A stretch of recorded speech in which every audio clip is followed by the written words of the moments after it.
बच्चों, अभी हमने पीछे देखा इनर्शिया, हमने किसकी बात की? इनर्शिया की। वो किसने डिस्कस किया था? गैलीलियो साहब ने ही वो इनर्शिया के बारे में बात की थी। गैलीलियो साहब ने ही इनर्शिया को डिस्कस किया था।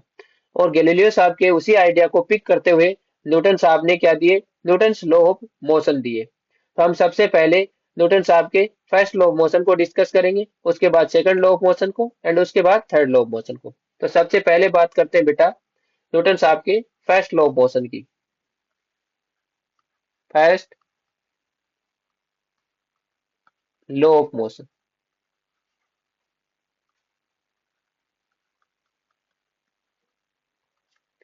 बेटा न्यूटन साहब का फर्स्ट लॉ ऑफ मोशन क्या है? देखो, सिंपल सा है। अगर किसी बॉडी पे F इक्वल टू 0 है, then no change in its state. Then no change in its state. कहने का मतलब है, अगर बेटा किसी बॉडी पे एफ का मतलब है यहाँ पे फोर्स, अगर किसी बॉडी पे फोर्स 0 है तो उसकी स्टेट में कोई चेंज नहीं होगा। सर इस बात का क्या मीनिंग है? देखो बेटा, इस बात का मीनिंग ये है कि अगर कोई बॉडी या किसी चीज पर फोर्स 0 लग रहा है, क्या लग रहा है? फोर्स 0 लग रहा है, तो वो जिस तरफ चल रही है उसी तरफ चलती रहेगी। वो जितनी स्पीड से चल रही है उतनी ही स्पीड से चलती रहेगी। वो जैसे चल रही है वैसे ही चलती रहेगी, कुछ भी चेंज नहीं होगा। एक बार मैं फिर रिपीट कर रहा हूँ, जो मैंने ऊपर लाइन लिखी है, F equal to 0, then no change in its state. Its किसके लिए बोल रहा हूँ? बॉडी के लिए। मतलब अगर किसी बॉडी पे फोर्स 0 है तो उसकी स्टेट में चेंज नहीं होगा। अब इसका मतलब समझते हैं। देखो, अगर किसी बॉडी या मान लीजिए कोई भी चीज है जिस पे फोर्स 0 लग रहा है आपका, तो वो जिस डायरेक्शन में चल रही है उसी डायरेक्शन में चलती रहेगी। वो जिस स्पीड से चल रही है उतनी ही स्पीड से चलती रहेगी। वो जैसे चल रही है वैसे ही चलती रहेगी, कुछ भी चेंज नहीं होगा। कहने का मतलब क्या बेटा?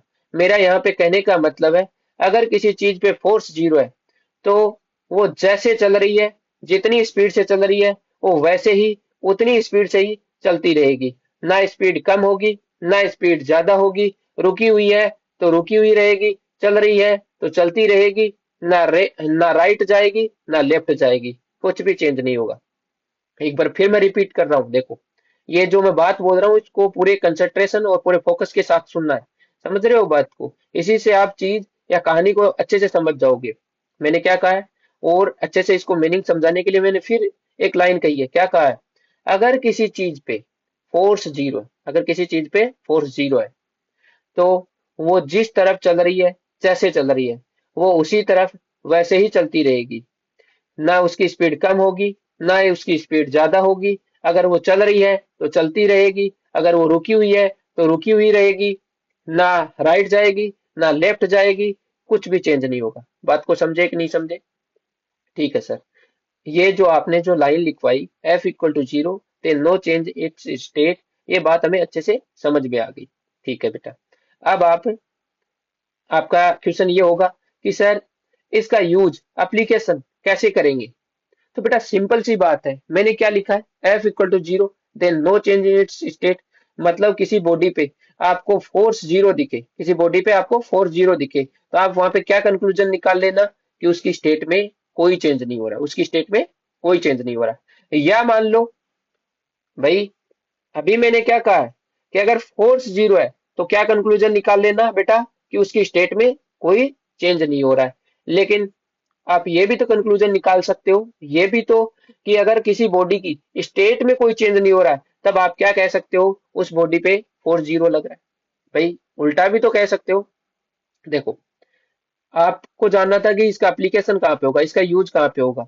तो सिंपल सी बात है, जब भी किसी बॉडी पे आपको फोर्स 0 दिख जाए ना, आप क्या कंक्लूजन निकालोगे कि उसकी स्टेट में चेंज नहीं हो रहा।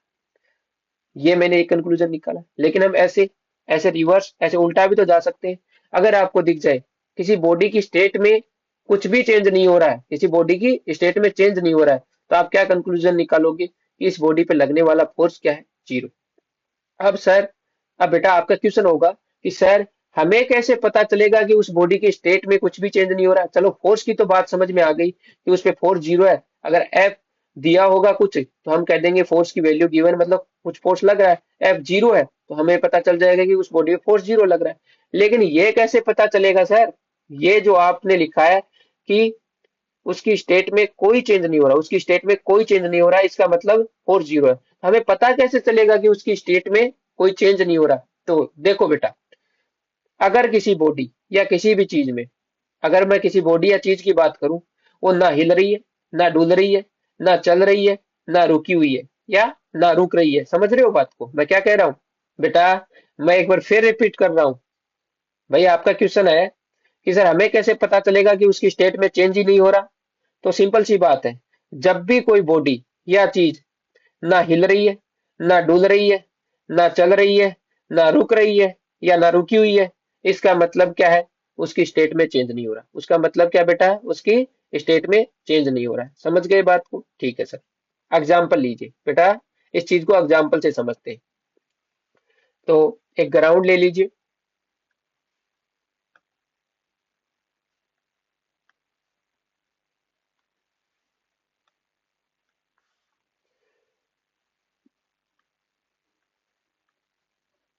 ये आपका कोई ग्राउंड है बेटा,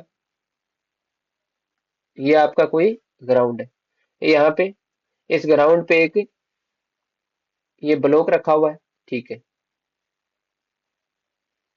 अब हमने देखा भाई इस ग्राउंड पे ये जो ब्लॉक पड़ा है, ये इनिशियली रेस्ट पे था। किस पे था? रेस्ट पे था।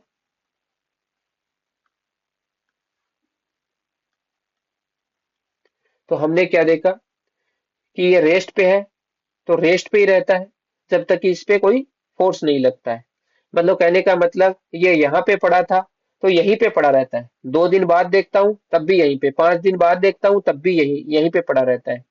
कहने का मतलब ये रेस्ट पे था तो रेस्ट में ही है, तो इसकी पोजीशन में कोई चेंज नहीं होगा, इसकी पोजीशन में कोई चेंज नहीं होगा। सिंपल सी बात है, जहां वो पहले पड़ा था वहीं अब पड़ा है। क्यों? क्योंकि पहले की स्टेट क्या थी? रेस्ट थी। अब भी उसकी स्टेट क्या है? रेस्ट है। तो उसकी पोजीशन चेंज ही नहीं होगी। तो जहां वो पहले पड़ा था वो अभी वहां पे पड़ा है। समझ रहे हो बात को? कहने का मतलब इस पे फोर्स जीरो लग रहा है, फोर्स जीरो लग रहा है। अब बेटा एक आदमी मान लो, जो हमारा दोस्त पुराना, उसने क्या कर दिया? इसको पुश कर दिया, इसको पुश कर दिया। अब पुश करेगा तो वो क्या लगा रहा है? इस पे फोर्स लगा रहा है कि नहीं लगा रहा? पता है, इस हमारे दोस्त के इस ब्लॉक पे फोर्स लगाने से, क्या? फोर्स लगाने से इसमें क्या आ जाएगी? ब्लॉक में वेलोसिटी आ जाएगी। क्या आ जाएगी? वेलोसिटी। और ये ब्लॉक अपनी पोजीशन, जगह चेंज कर देगा। समझे कि नहीं समझे बात को? तो बेटा ये पहले रेस्ट में था, अब रेस्ट से मोशन में आया, इसके पास वेलोसिटी आई। वो कैसे आई? जब इस हमारे दोस्त ने फोर्स लगाया तभी आई कि नहीं आई? जब तक फोर्स नहीं लगाया तब तक ये रेस्ट में था कि नहीं था? जब तक फोर्स नहीं लगाया तब तक ये रेस्ट में भी था और इसी जगह पे था कि नहीं था? इसकी स्टेट में कुछ चेंज हो रहा था क्या? ब्लॉक की में नहीं। जैसे इसने फोर्स लगाया, रेस्ट से किस में आ गया? मोशन में आ गया। क्यों? इस हमारे दोस्त ने जो फोर्स लगाया उससे वेलोसिटी मिल गई। तो इसकी स्टेट चेंज होगी कि नहीं होगी? तो ये हमें कहाँ मिलेगा? इसकी थोड़ी देर बाद कहीं और किसी पोजीशन पे मिलेगा कि नहीं मिलेगा? समझे कि नहीं समझे बात को? ठीक है। एक और उदाहरण, जैसे एक और एग्जांपल, जैसे ये तो मैंने रेस्ट का लिया। अब हम एक एग्जांपल किसका लेते हैं? कोई मान लो कार्ट है, कोई आपकी कार्ट है, एंड वो क्या कर रही है? वी वेलोसिटी से मूव कर रही है आपकी। किससे कर रही है बच्चों? वी वेलोसिटी से मूव। तो फिर मैं एक ग्राउंड बना लेता हूँ। यहाँ पे ये आपका एक ग्राउंड है, ठीक है। यहाँ पे एक कार्ट है, ये कार्ट आपकी कोई वी वेलोसिटी से मूव कर रही है। अब कार्ट है तो बेटा इसके टायर भी होंगे, बिल्कुल। ये लो टायर बना देते हैं, थोड़ा सा ये टायर आगे बनाते हैं, 1 मिनट। एंड ये कार्ट इधर वी वेलोसिटी से जा रही है। किससे जा रही है? वी वेलोसिटी से, या मैं कह दूं वी स्पीड से जा रही है। समझ गए बात को? कहने का मतलब जो पहले वाला एग्जांपल मैंने रेस्ट ब्लॉक का या रेस्ट बॉडी का लिया था, अब की बार वाला एग्जांपल मैं किसका ले रहा हूं? कि कोई कार्ट है वो वी स्पीड से या वी वेलोसिटी से मूव कर रही है, ठीक है। तो पता है बेटा, ये जिस डायरेक्शन में जितनी स्पीड से जा रही है ना, उसी डायरेक्शन में उतनी ही स्पीड से जाती रहेगी जब तक कि कोई जब तक कि कोई इसको रोकने नहीं आएगा। कहने का मतलब क्या है, ये जो मेरी कार्ट है बेटा, ये जो मेरी कार्ट है वो v वेलोसिटी से इस डायरेक्शन में जा रही है कि नहीं जा रही, एंड उसकी स्पीड कितनी है। भाई डायरेक्शन तो ये हो गई, अगर मैं वेलोसिटी बोल दूं तो उसमें तो डायरेक्शन एंड आपका मैग्नीट्यूड दोनों आ जाते हैं। लेकिन मैं अगर स्पीड और डायरेक्शन दोनों को अलग अलग बात करूं तो बेटा स्पीड का स्पीड कितनी हो गई, v हो गई। भाई वेलोसिटी का मैग्नीट्यूड v, एंड डायरेक्शन क्या है, इधर है कि नहीं है। समझ रहे हो बात को। कहने का मतलब ये कार्ट अगर v वेलोसिटी से इधर जा रही थी, क्या कर रही थी, v वेलोसिटी से मेरी इधर जा रही थी, तो ये इसी डायरेक्शन में, ये अब भी इसी डायरेक्शन में जाएगी, और कितनी स्पीड से, v से ही जाती रहेगी, v से ही जाती रहेगी। कब तक, जब तक कि इसको कोई रोकने नहीं आएगा। रोकने नहीं आने का मतलब, रोकने नहीं आने का मतलब है यहाँ पे बेटा कि इधर से, जैसे ये दोस्त हमारा इधर से पुश किया था ना, वैसे क्या पता ये दोस्त हमारा इधर खड़ा हो, क्या, इधर खड़ा हो, ऐसे इधर खड़ा हो, और जैसे इसको गाड़ी आते दिखे और ये अपने हाथों से क्या करने लग जाए, पुश करने लग जाए, तो पुश, ये गाड़ी को इधर पुश करेगा, तो क्या करेगा, गाड़ी को रोकने लगेगा कि नहीं लगेगा। तो ये जब रोकना स्टार्ट करेगा ना, तभी इसकी स्पीड कम होगी। समझ रहे हो बात को। अगर ये काफी देर तक रोकता रहा फिर भी फोर्स लगाता रहा, तो एक टाइम के बाद इसकी डायरेक्शन भी चेंज हो जाएगी कि नहीं हो जाएगी। भाई पहले तो ये रोक रहा है पुश करके, एंड फिर वही पुश ये वापस इसी डायरेक्शन में लगा रहा है, किसमें, इस डायरेक्शन में, तो इसकी डायरेक्शन भी चेंज हो जाएगी कि नहीं हो जाएगी। कहने का मतलब जो कार्ट मेरी v वेलोसिटी से गतिशील थी, या v वेलोसिटी से मूव कर रही थी, तो बेटा वो v वेलोसिटी से, या मैं कह दूं v स्पीड से मेरी इस डायरेक्शन में मूव कर रही थी ना, वो इसी डायरेक्शन में मूव करती रहेगी, और कितनी स्पीड से, उस v स्पीड से ही मूव करती रहेगी, जब तक कि उसको कोई रोकने नहीं आएगा। रोकने नहीं आने का मतलब है जब तक कि उस पे कोई फोर्स लगाने वाला नहीं आएगा। बात को समझे कि नहीं समझे, ठीक हो। कहने का मतलब न्यूटन साहब का फर्स्ट लॉ कहता है कि ना रुकेगी ना मुड़ेगी। रुकने के लिए भी फोर्स चाहिए, मुड़ने के लिए भी फोर्स चाहिए, स्पीड कम होने के लिए भी फोर्स चाहिए। कोई बॉडी जिसको स्पीड हमें इंक्रीज करनी है, स्पीड बढ़ानी है, कहने का मतलब जैसे स्पीड कम होने के लिए फोर्स चाहिए, वैसे ही स्पीड बढ़ाने के लिए भी फोर्स चाहिए।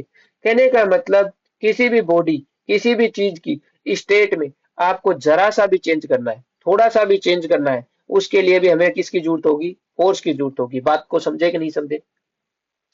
एक बार मैं दोबारा रिपीट कर रहा हूँ बेटा। देखो, न्यूटन साहब का फर्स्ट लॉ कह रहा है यहाँ पे, मैं अब कंक्लूजन के तौर पे कह रहा हूँ, न यहाँ पे रुकेगी, न ही ये मुड़ेगी।